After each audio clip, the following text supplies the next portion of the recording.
নির্বাচন আসবে, নির্বাচন যাবে, জয় পরাজয় থাকবে। আমরা ভালো নির্বাচিত জনপ্রতিনিধি নির্বাচনের জন্য আসলে ইলেকশন হয়।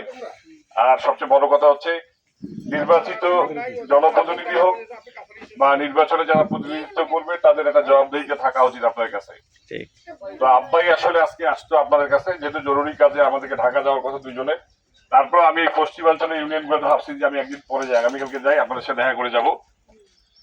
তো ইনশাআল্লাহ আগামীকালকে সরকার প্রধান হিসেবে মানে প্রধানমন্ত্রী হিসেবে আমাদের বাংলাদেশ জাতীয়তাবাদী দল বিএনপির চেয়ারম্যান জনাব তারেক রহমান শপথ নেবেন এবং আপনাদের ভোটেই শপথ নেবেন।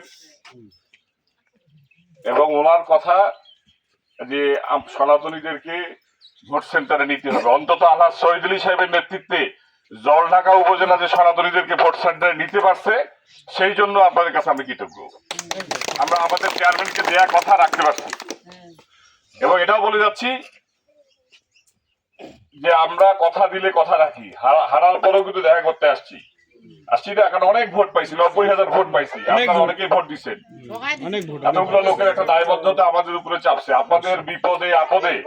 এবং আপনার যেহেতু সরকারে বিএনপি আসবে, ইনশাআল্লাহ আপনাদের প্রতিশ্রুতি দিচ্ছি আপনাদের ধর্মীয় প্রতিষ্ঠানগুলা, মন্দির এবং শ্মশান ঘাট থেকে শুরু করে যে কোনো উন্নয়নমূলক কাজে আপনারা শতভাগ আপনাদের যে অংশগ্রহণ থাকবে এবং আপনারা বঞ্চিত হবেন না, এই কথা এবং এই বার্তা এবং এই প্রতিশ্রুতি যে দেওয়া ছিল সেটা সরকার যদি বিএনপি আসতেছে সেটা আর একবার আপনাদেরকে স্মরণ করে দেওয়ার জন্য এবং আপনাদের সাথে কুশল বিনিময় করার জন্য এখানে আজকে আসছি। যেহেতু অনেক জায়গায় যাব, আর বেশি কিছু বলবো না। আপনারা ভালো থাকবেন, আপনাদের সুখে দুঃখে বিপদে আপদে আসি। আর নিরাপত্তা না, আমাদের থেকে বেশি নিরাপত্তা আপনারা থাকবেন, ঠিক আছে? ঠিক আছে, যেহেতু বাংলাদেশের মানুষ বিএনপি কে ক্ষমতা নিয়ে আসছে এবং সারা দেশের সনাতনীরা ম্যাক্সিমাম বিএনপির পক্ষে রায় দিচ্ছে, অতএব আপনাদের নিরাপত্তা ভগবানের তরফ থেকে হয়ে গেছে। ঠিক আছে, ধন্যবাদ সবাই।